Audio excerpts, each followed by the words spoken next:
Hey guys, we're live. We're live. My name is Jeff. I'm here with eBay Addicts, and today my special guest is Roy and Kim from RK Treasure Centers. How are you guys doing today?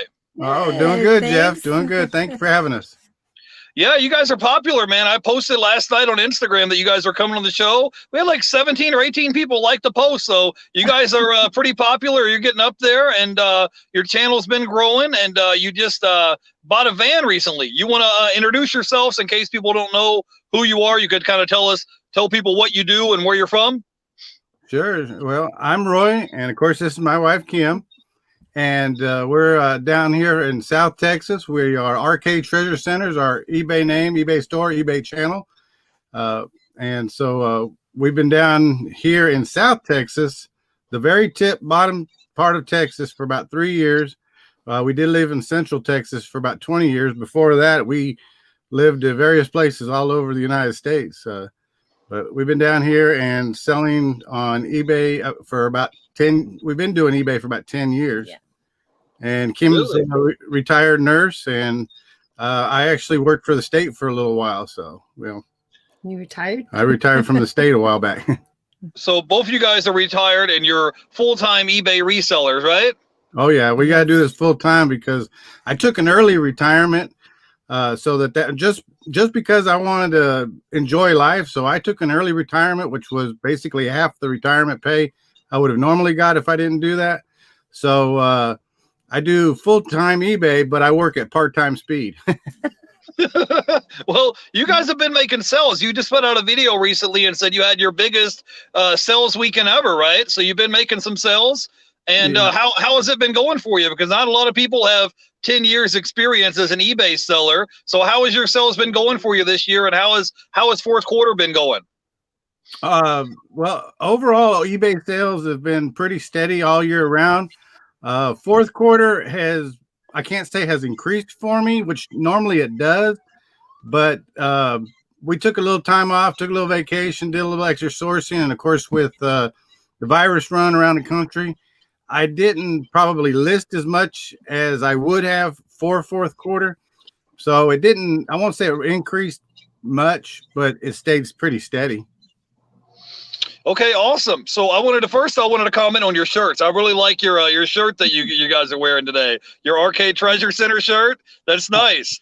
Oh, And yeah. yeah. And you're going to talk a little bit about your new van that you just bought, because I saw it on Instagram, and then I saw your recent video. You guys just bought a van. So you want to talk a little bit about your van and your traveling plans that you guys have? Sure. We just bought a 2021 Ram ProMaster. It's the 3500. So it's heavy duty. And our plans is to turn it into a little camper van, van life. Got to do like everybody else does. No, that's not really. But we basically did that because we sold our camper trailer also. It's easier to drive and maneuver around. We can go all over. But the main purpose of it was once we get it built up, we're going to have a little bed and a kitchen, dinette, and so forth in it. But the back half of it and underneath is going to be all storage, so we can travel around the United States and go sourcing other places, look for other stuff that's not just right down here in just your hometown area of looking type thing. So, but Yeah. Kim's been wanting to do this for a while. I kind of put the bug in his ear. I've been watching all those van conversions for about a year and a half.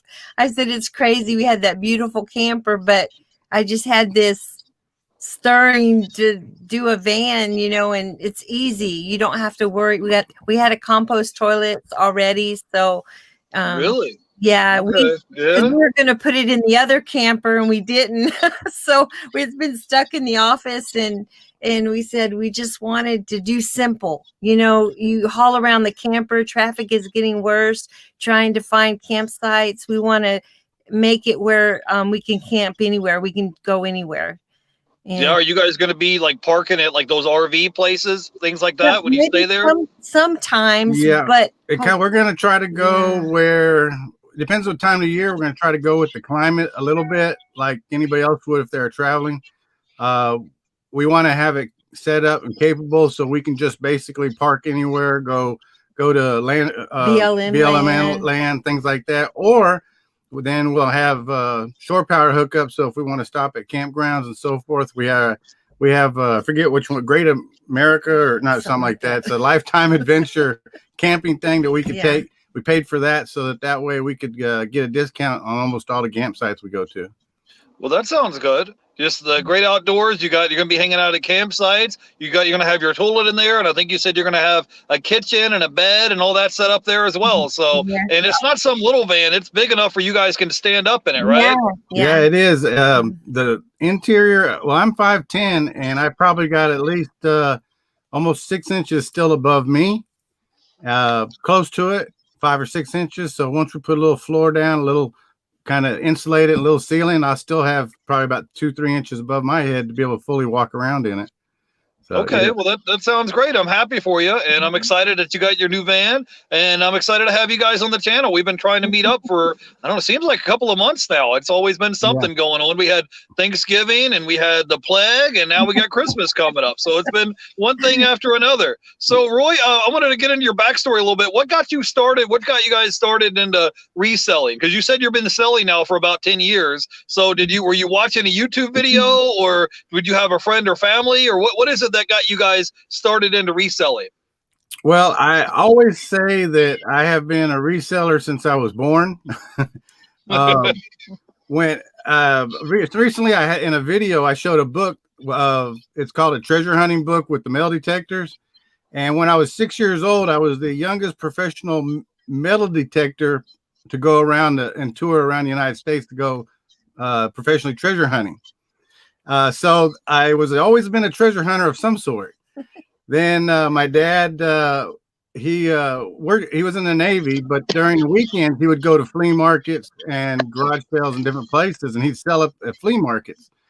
So I learned how to do it that way, and then we just progressively, as I got older, I started traveling and doing my own little sales. I sold hobby equipment at gun shows, trade shows, knife shows. And then I'd sell odds and ends things at flea markets and different stuff.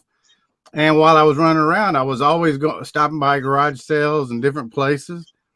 Then again, I got older. I joined the Army. And funny little thing is, I only did 6 years in the Army, but I met Kim when I was in the Army. And after we got married, I learned that a lot of soldiers, when they get ready to leave the Army, they just are ready to leave. So they throw everything in the dumpster. You went dumpster diving. And I used to go dumpster diving and pull out all their military equipment, take it to the flea market, and military equipment sells great. So I'd turn around and I would sell out within an hour or two of being at the flea market. And wow. And of course you can sell it at great prices. So yeah, we had a little store at the flea market. We paid like $60 a month, and we set up you sold hobby tools because his dad was into hobby tools. Yeah. So we traveled with his dad in a pop-up camper. We were like in a little pop-up, and we went around for a few months with him. We traveled almost a year. Yeah, around the United to Oregon States. And went to gun shows and Then I started working for the state of Texas. Well, then what it was is after I got out of the Army, I was at Fort Hood, Texas. So I got out of the Army, started working a couple jobs, nothing really panning out, part-time jobs. Started working for the state, and then I would still go to flea markets and do that stuff. Well, about 10 years ago, and of course this before I retired, I've always heard about eBay. I looked at other things. I was always selling, but I was always thinking, why am I not selling on eBay? Because eBay, you list something and it's posted to everybody that looks at eBay all over the world. You know, they got to click on that little link or that site. But if I just go to a flea market or have a little store, I'm only catering to the people that are local and right there. So I took a couple of little items and listed them on eBay. And the first one sold, I think, the next day.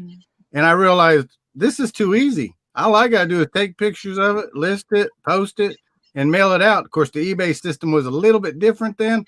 I think I got a check in the mail. Oh, really? And I was a nurse, and my mom got sick, and I was trying to take care of my parents because my dad had a stroke and work at the same time. And I told Roy, I said, this is really hard. And he said, give me a few months to get eBay up and running, and we'll see if we can make enough so you can do an early retirement. And that's what he did. I mean, I was able to quit my job in nursing, and I was the package and shipping person. And so we lived off that for of course, the last 10. By Kim retiring early, they just cut her a check. She doesn't get a retirement check. They just gave her little severance package type thing. Thanks for working for us. Yeah. So we used that to buy stock and get started and buy more. And then from there, it's just progressively grown. And I don't have I think I run at times. I only run between 400 and 600 items in my store, depending on how hard I work. But I'm able to sell all the time. And like I said, with a little bit from the state, that basically going to cover medical and anything like that. eBay is full time, and that's how we pay our bills. That's how we do the things that we want to do. And like I said, if I want more money, I just work harder. Well, it's nice to have the freedom and flexibility to kind of work at your own pace, kind of make your own schedule and make sales. You were talking about how you sold stuff really quick. I don't know if you guys caught my video yesterday. I was showing this Nintendo Wii video game I picked up at the thrift store yesterday, and I paid $1.50 for it. And I told the guys on the live stream, I said, this is going to sell for $50. And people in the chat room were like, wow, that's not going to sell. And guess what? Right before the live stream started today, it sold for $50. And I only paid $1.50 for it. I don't have it here with me, or I would show you, but it was just a Nintendo Wii game. I paid $1.50 for it at the thrift store, and it wasn't new, it was used, and it just sold for $50 on eBay as soon as I left the post office. I was like, all right, because I had just picked it up yesterday. So I was excited, because if you go from paying $1.50 and turn it into $50, even though you got to take out your eBay fees and all that, it's definitely where you get that rush where you're like, ka-ching, you know. So I was pumped. I was excited. And then at the same time, I was like, man, I just left the post office. So I'm going to have to go and ship it off tomorrow. So Roy, tell me, you guys, how long have you guys been married now? And where did you guys first meet? Because you said that you met when you were in the Army. So tell us the story here, Roy. Give us the info. All right. Well, let's see. We've been married 29 years, 30 years next October. Wow. And we actually met, Kim was in Georgia, and she was a waitress at what I call it a family pool hall, because I like to play pool. And this why I say family pool hall is because one side of the pool hall was all pool tables. The other side of the pool hall was all arcades. In the middle was a little seating bar area, restaurant. And if you could order at the bar and drink beer, and you could play on the pool tables, and the kids couldn't be at there unless they were with their parents. So they were mostly at the arcades, and Kim was the waitress. And I saw her and thought she was so pretty. I wanted to get to know her, but I was bashful and shy. He never talked to me. Really? He just moved. Go ahead, tell. He would stay in the bottom where all the pool tables are, and I would go back and forth. And I noticed he started moving slowly up each time I worked till he's at the eating place. And finally talked to me, and he pulled out a picture of his ex-girlfriend. What? I asked him, you did what? Wait a second. Roy. Wait a second. Hang on. I was probably drinking a little too much at that time or something. I don't know. You don't remember that part, Roy? I don't drink anymore. Our first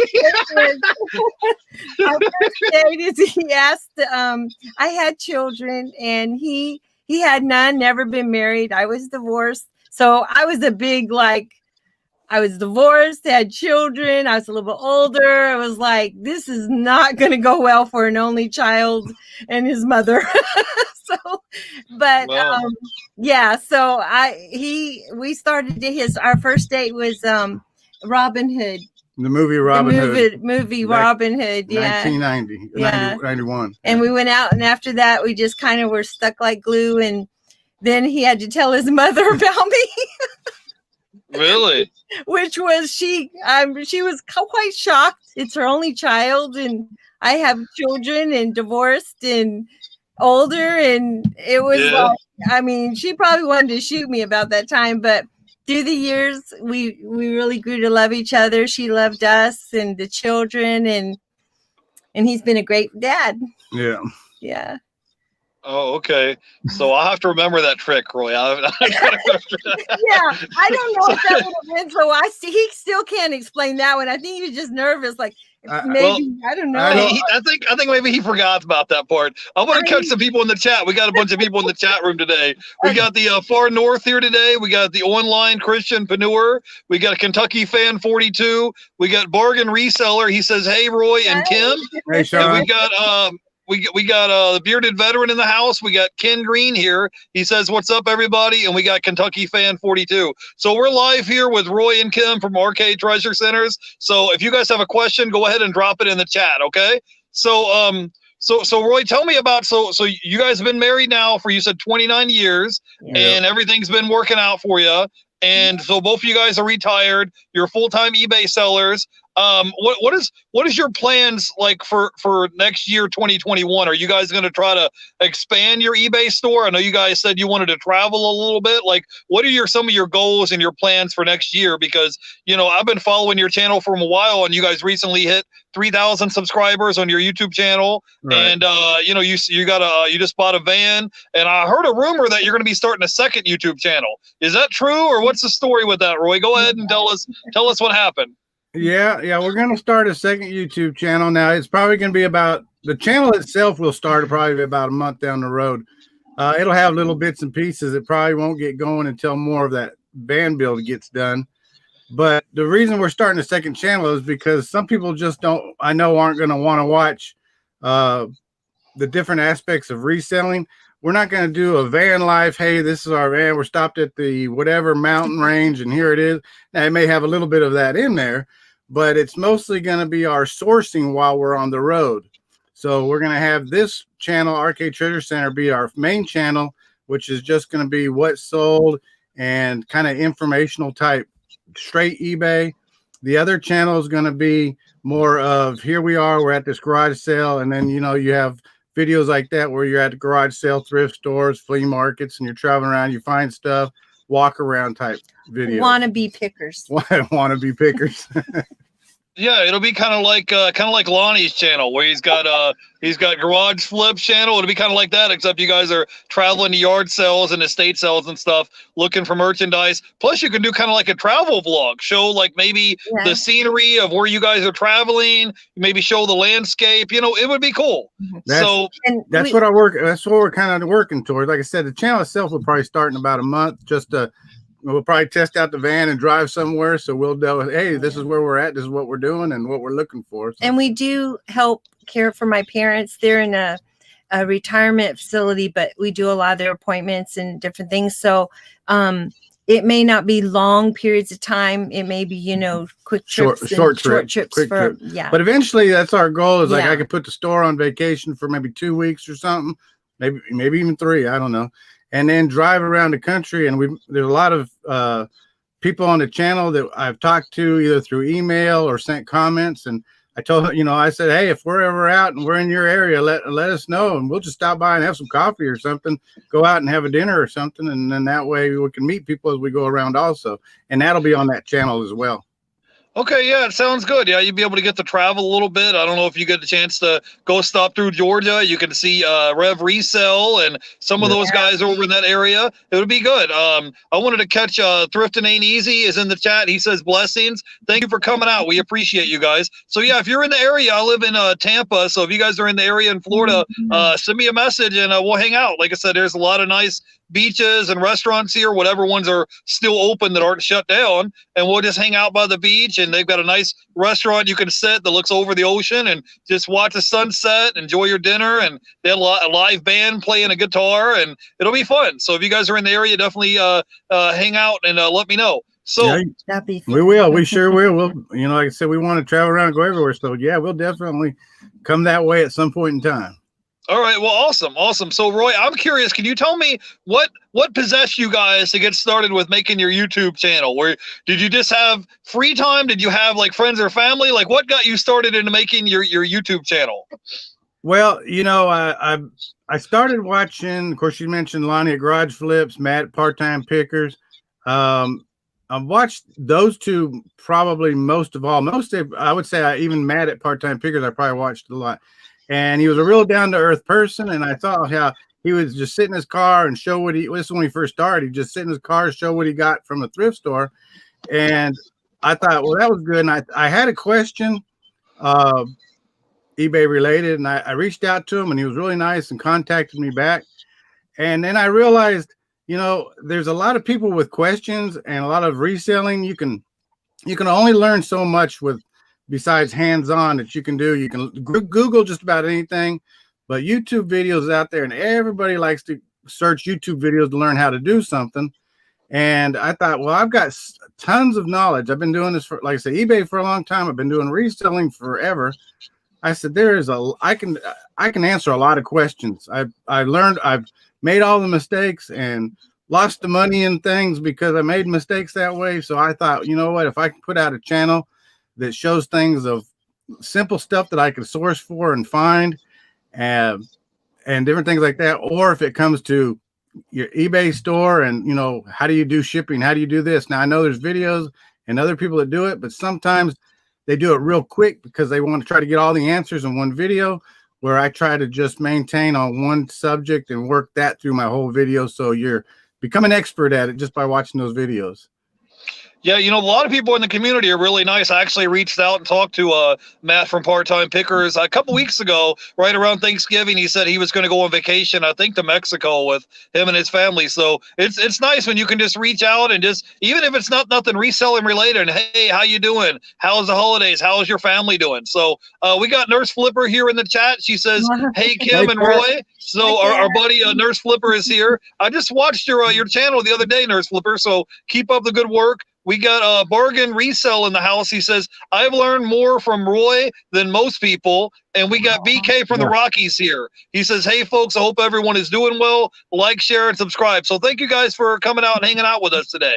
So, So Roy, what have you guys been? I mean, you just hit 3,000 subscribers. You're kind of growing your channel a little bit. What other plans do you guys have for your main YouTube channel coming up?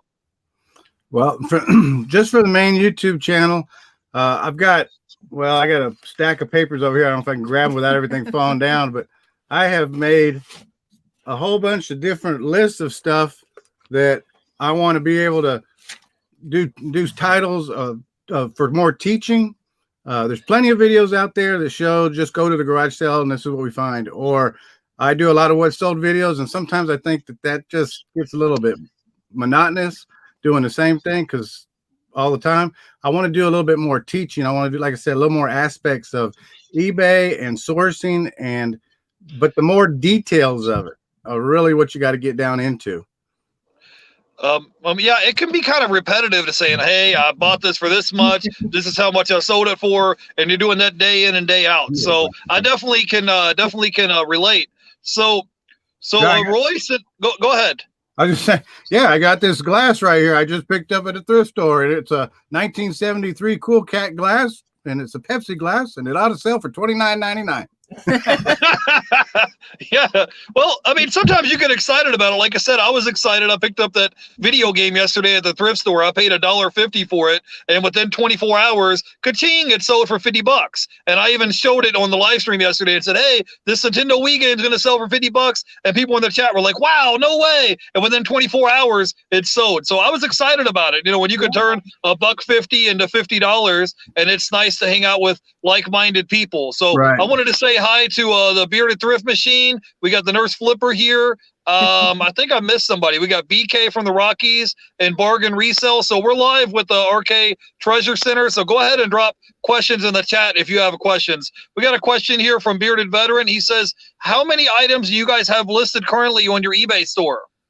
Well, currently, I think I'm only at a little over 400. Like I said, I'm generally average between 400 and 600, depending on how hard I work. But one thing I've got to say is that old saying, the old cliche of take good pictures, have a good title description.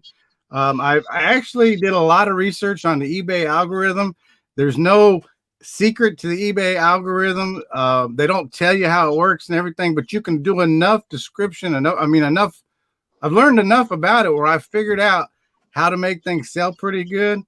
And like I said, I can sell a bunch of items in one day with just having that many items, where some people have 2,000 or 10,000 listings in their store. And, you know, they can, and sometimes I sell as much as them. So I've kind of figured out the good way of doing that from your titles and your listings and description that way.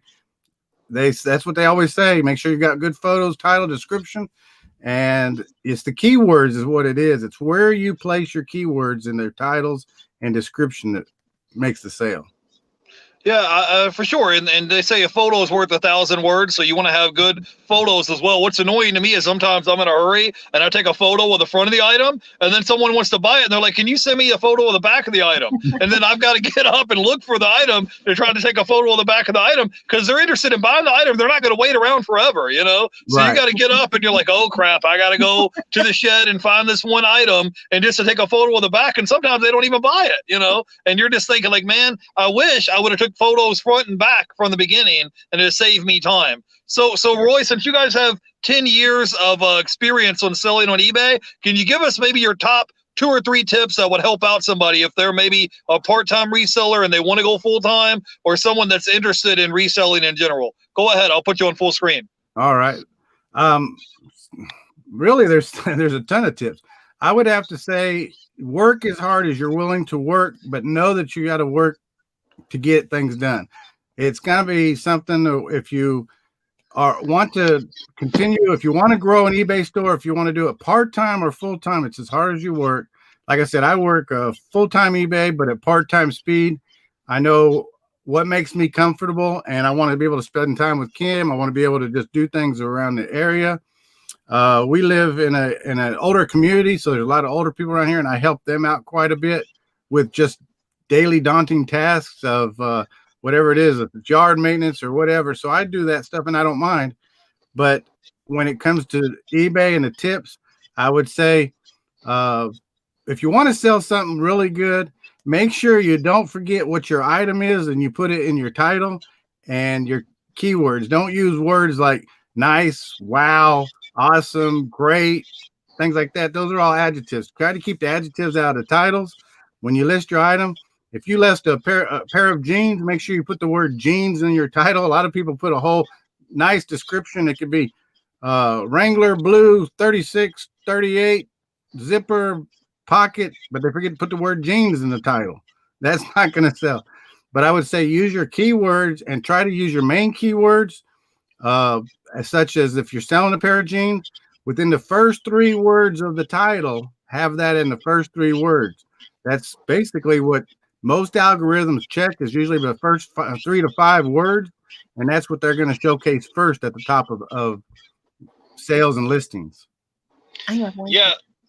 Yeah, keywords are definitely important because it's like you said, people will put wow or nice or awesome, and it's like, okay, no one's typing in awesome blue jeans or awesome, cup. Right. They're looking for, a certain particular kind. So yeah, I definitely agree. It's important to type in what the actual item is that you're listing. So if you're typing in, if you're selling blue jeans, you want to put blue jeans in the title. I mean, that makes sense, but sometimes you get into a hurry and you just don't think about it. So you got any more tips or tricks that you could tell us off the top of your head, Roy? Man, I've got a ton of them. All I can say is just keep watching Arcade Treasure Center. If you want to learn stuff, you'll learn a whole bunch because I'll run through it. I have one. Okay, you got one. Learn to step away. I mean, really, because when you can get really absorbed in the how do I say it? Digital world, computer world. A lot of you're online all the time. Phone, computer. Yeah. It consumes you, and I really think you've got to learn to step away. Go walk the beach. Go go play game. Do something. I would say, and then come back. If you're going to do eBay and it's part time or full time, try to have yourself a schedule time. Now it doesn't have to be scheduled time. Like I get up, I do this at 8, and I'm done by 5, or I get up I started at 10 and I'm done by 2. But just know that if you're going to work 2-3 hours a day to 8 hours a day or more on eBay, make sure you do that consistently. But also remember, your personal time is just important for your mental health, your physical, and you got to take time away. Sometimes you do have to just step back for a minute and take a breath and oversee it all to see what you got to change. Yeah.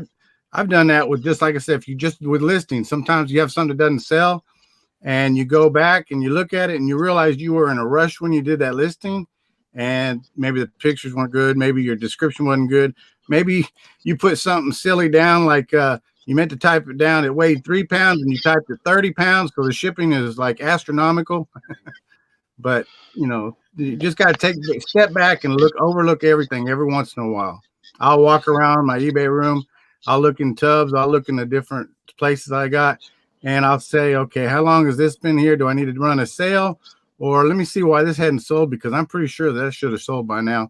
So I don't do eBay. I don't do anything that day that has to do with listing, but I'd maybe do revamping of what I've already done or worked on the store that way.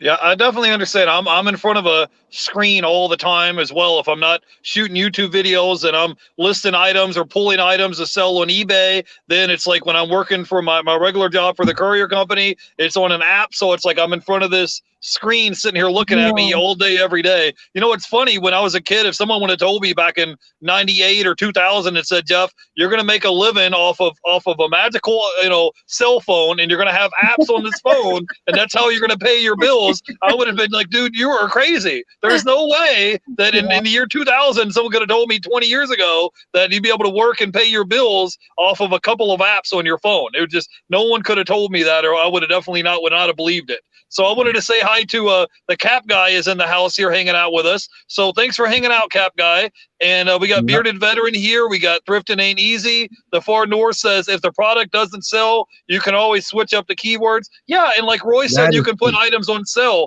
Just like right around Thanksgiving for Black Friday through Cyber Monday, I put my whole eBay store on like 10% off. Just to try to get some old inventory moving and to make sales. And sometimes I notice with the algorithm, even if you sell a $10 item, it'll trigger sometimes like a domino effect, and all of a sudden there'll be one sale after another, and you'll end up having 5-6 sales in a row back to back to back. And it's all because you were willing to put that one item on sale, and then it triggered back to back to back. I don't know if you've noticed that, but I have that happen sometimes. Right, so, I have noticed.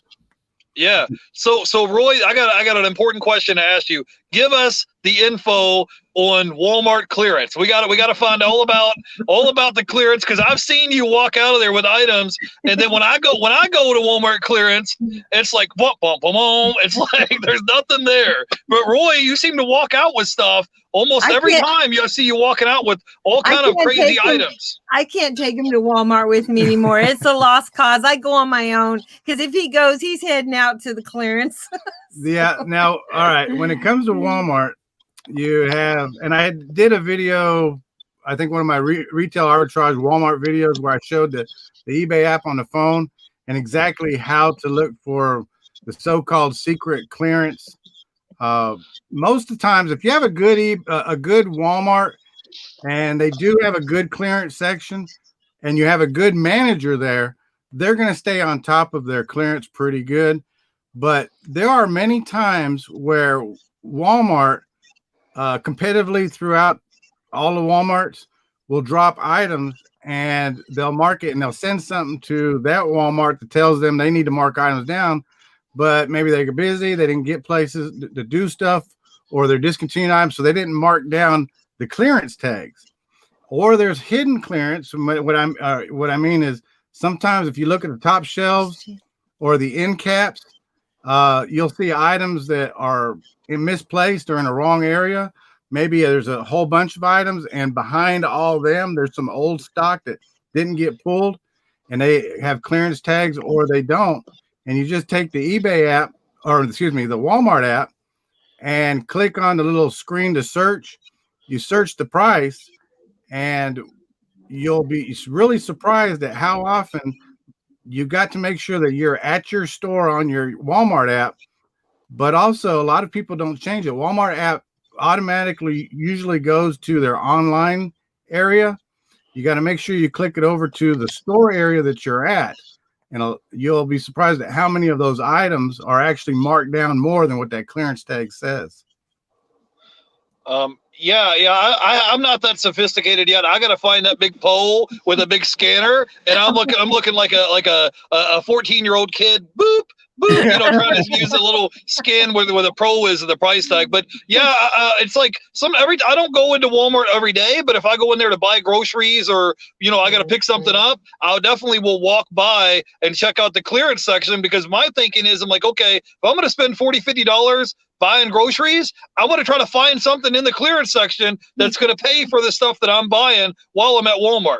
So that's what I'm thinking. Yeah, it doesn't always work out that way, but I try. I go at least go take a look because you're already there anyways. You might as well go take a little right hand turn and go check it out, right? Right, but don't always just go to the clearance aisles or go up and down.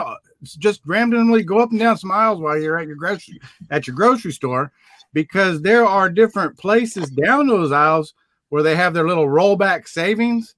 And you might even see a little yellow clearance tag right there in a shelf that's only this wide, where they had the last few of some items that they're getting rid of that they're no longer going to carry or don't have anymore, out of season. They place, I don't know if it's strategic or not, but they place some odd items in some weird places. And a lot of times those items are marked down and they'll go fast because they'll be marked down.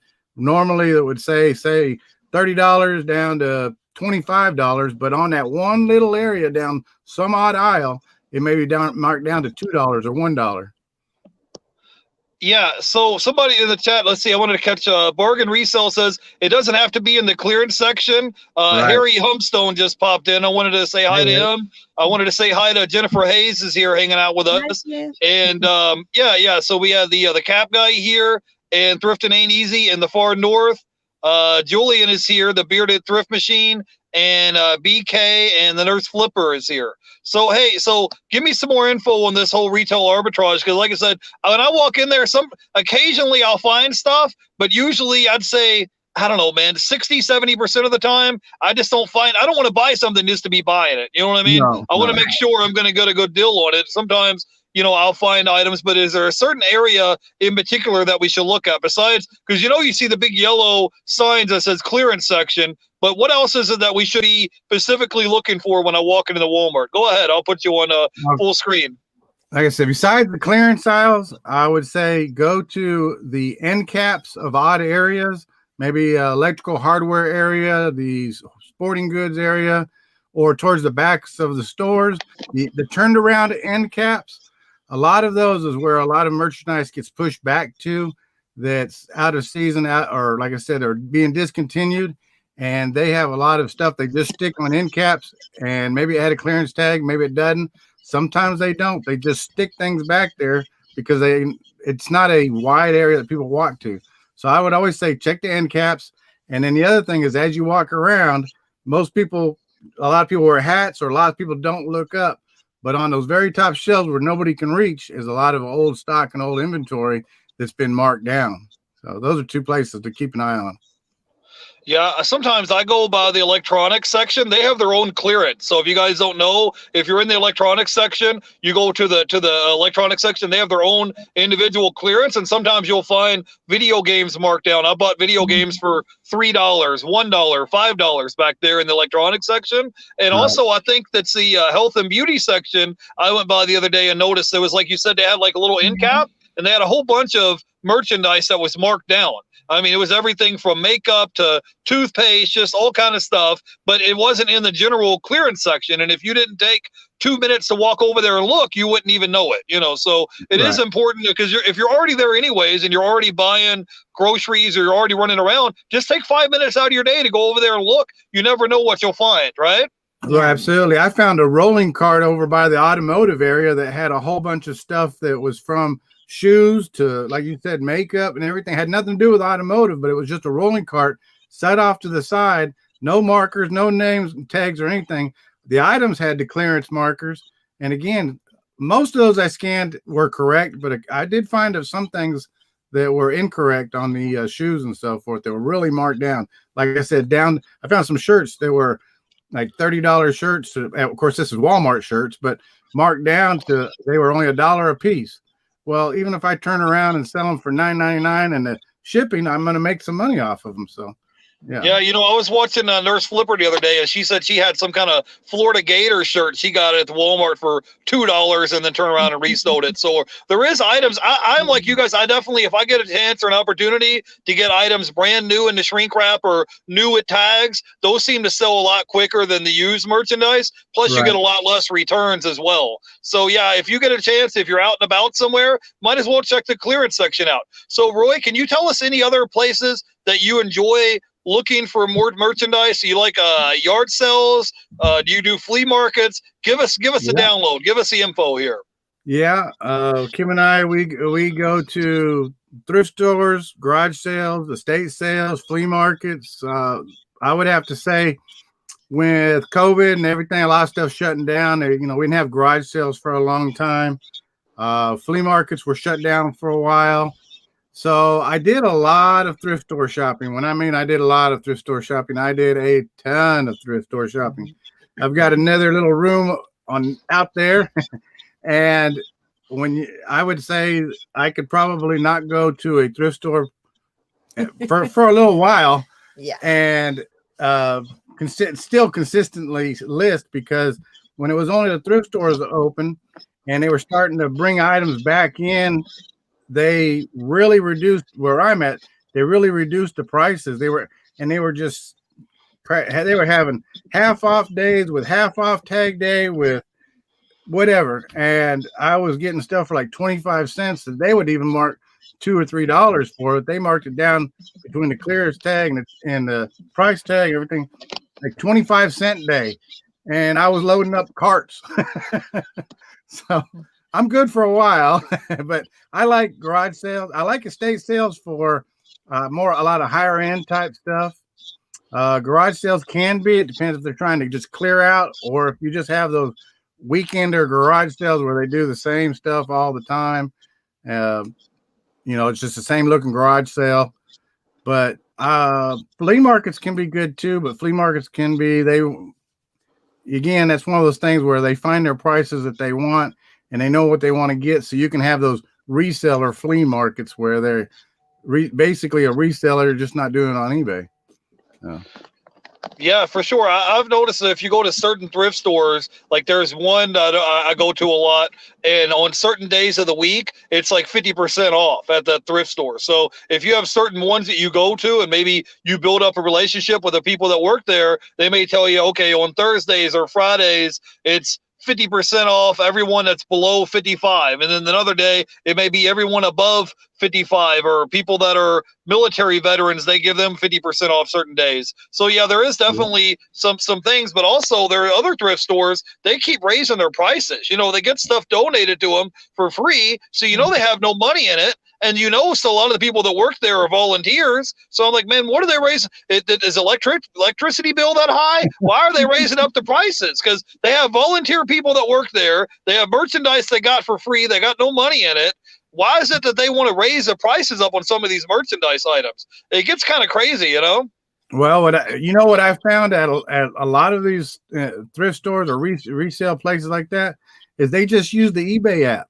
That's how they look up if they see an item and they not sure what the price of that, or they think it's worth something, they go to eBay app and they look and see what the items are selling for, and then just give it a price around that range or drop it down some. I've seen that kind of stuff all the time, but I learned that at one of the thrift stores we go to. They have their incoming where they bring stuff in and they do all the price tag, and the counter is a little bit low, so you can see over what they're doing.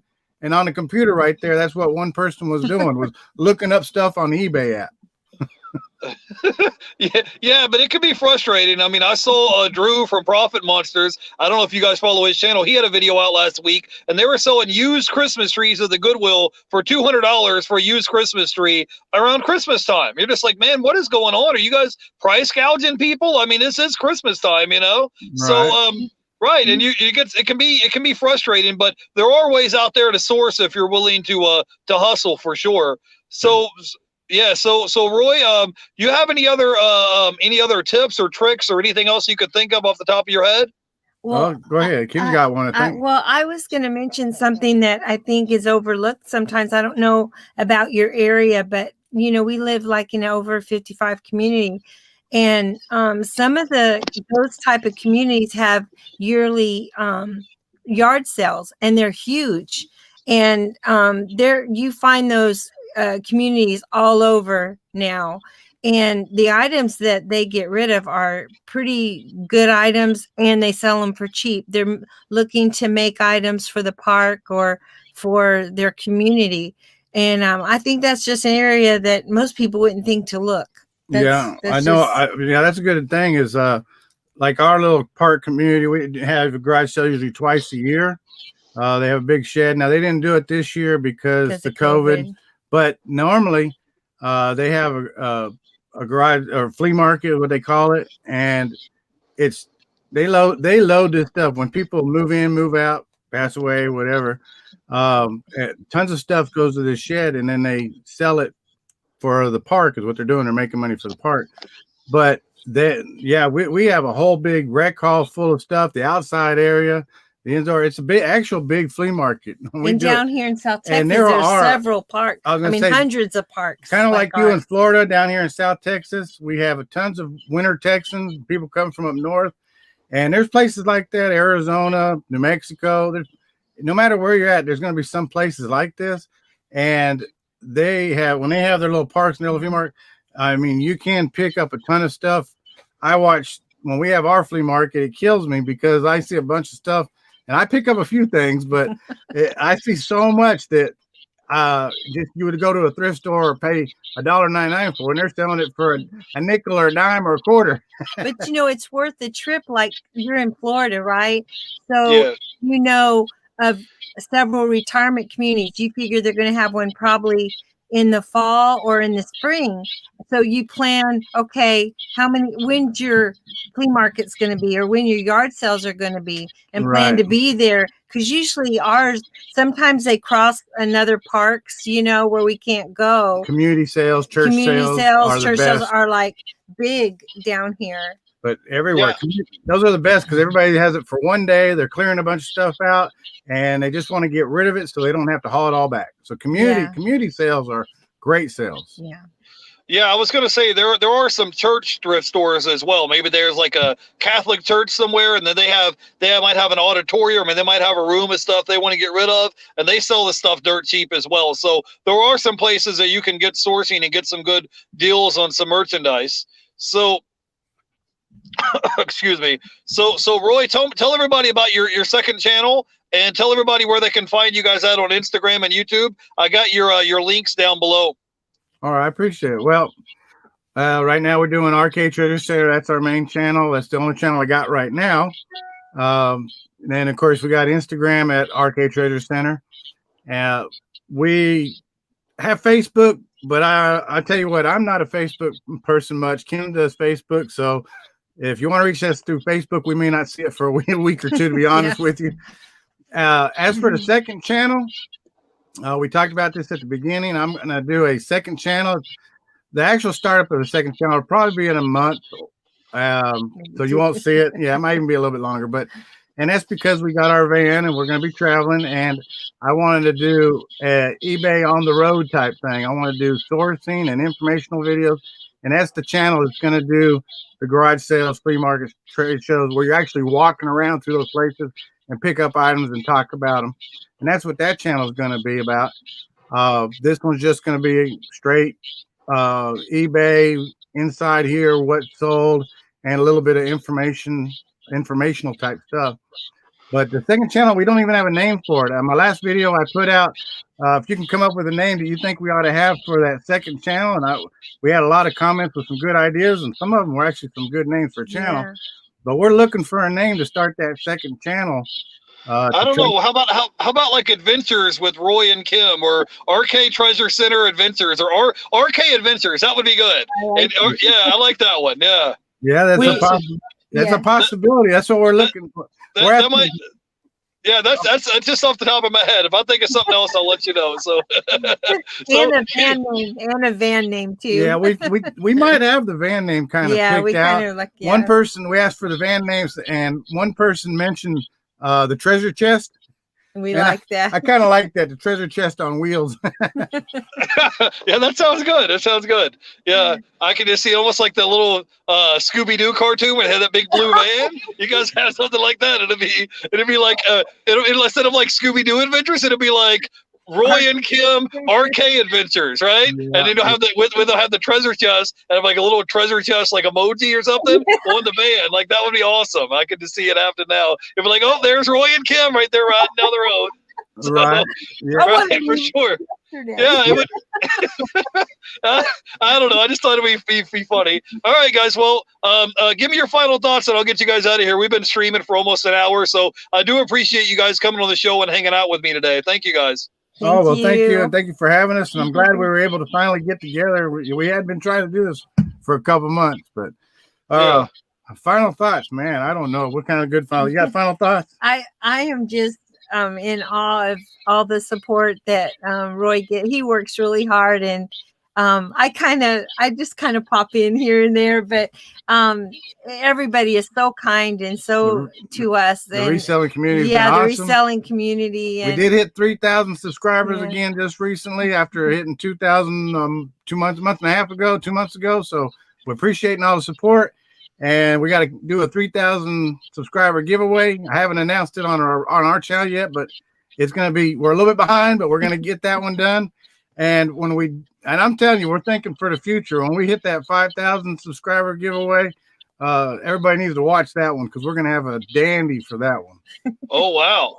Yeah, for sure. I'm definitely going to tune in. I was there. I watched your last giveaway you guys had at 2,000, and I'm doing a giveaway as well here by the end of the year around Christmas time. So I'll be doing a giveaway. Last time I gave away a $100 eBay gift card, so it'll be something similar to that. I'm going to be doing a giveaway again as well. So I just got one more question for you guys. If someone wants to start a YouTube channel or someone wants to start in reselling, do you have some advice that you could recommend to somebody if they wanted to get started with their own YouTube channel or get started in the reselling? They're kind of on the fence and they're thinking about it. When it comes to reselling, my main thing is, first of all, just when it comes to like selling on eBay, there's plenty of platforms out there. I'm just pretty much mostly eBay. I've dabbled in a couple other ones, but I don't know. Maybe I'm wrong for having all my eggs in one basket. But when you jump in there, learn it. Try to watch other people, listen to their mistakes, reach out to them, ask questions. Anybody can reach out to me and ask any question they want. I try to answer everything as quickly as possible. But you got to jump in it. You got to learn it.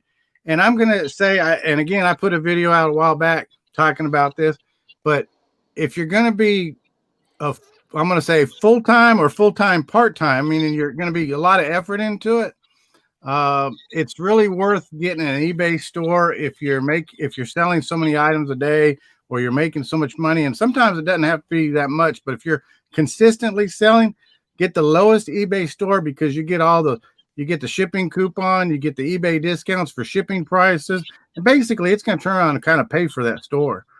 But if you're just going to sell a couple of things, it doesn't matter what age you are. If you're younger, if you're older, I always say older people are actually got the best thing if they're retired because they get in a retirement and they usually want to downsize. They got plenty of good antiques or plenty of stuff that they've had that they don't know what to do on. Maybe they can't pass it on. Start selling that stuff off, get your feet wet. And that's a good thing. Now, as for starting like a YouTube channel or something, there's a lot of YouTube channels out there, so there's nothing wrong with starting one. I feel positive if anybody wants to do one, but make sure that you have that good niche when it comes to reselling. But I would say make sure you got some good information. Information and advice is more key than anything. I told Roy in the beginning when he started the YouTube channel to be real, be himself. Definitely. It's kind of like when you're in the camera, it's scary because you feel like you have to put on this face or, but I think he's done pretty well. You mess up. And you tell, hey, I messed up. Yeah. Or you don't try to be something you're not. Be real. Be who you are. We love watching all these van conversion people that are more of the real life ones who say, I've got dog hair all over my van or I've got mud in my bed, not the ones that are pristine and cutesy right. And they don't tell all the bad things that they had, Run everything as honestly as you can. Yeah, no run it honestly. Do. Be yourself. People like that. People like real. I don't have hardly any like I tell people, they're worried about starting a store and they're worried about scammers and eBay returns. I can say I really haven't had any eBay scammers so much. Maybe I think one in particular that really stands out in my mind. But other than that, it's no problem because you do everything you can. You list right, you do right, you just write descriptions, be quick, answer questions, do that way. And as for a return, my returns are very minimal. I'm going to say probably minimal than a lot of other people. I think I would always say that my return rate was probably one item for every 100 items. But this year, I would say my return rate's probably been one item out of probably 500 items or plus. I have a low return rate, and I got a 100% feedback rating on my store. So. Yeah, I'm with you. I have 100% feedback as well. It's important to try to, the idea is to have repeat customers. So if you take care of your customers, they're going to come back. I had a guy that bought a video game for me last week. And again, this week, I was like, this address looks familiar. It was the same guy. He bought another video game from me a week later. So that's the whole idea, is you want to have repeat businesses just like you would in a brick and mortar store. So, hey, I want to say thanks to everybody in the chat for coming and hanging out with us today. Go check out Roy and Kim with the Arcade Treasure Centers. I got their link down below. You guys got to go by and check them out. Their channel is growing and they do good work in the community. So thank you guys for coming and hanging out with me today. I appreciate you guys. Bye. You. Appreciate it. Thanks everybody. Bye. Oh yeah. Come by and check me out if you're here in Florida. We'll meet up and grab a bite to eat for dinner. So thank you guys for coming by for sure. Have a great day. Bye guys. Bye. Bye.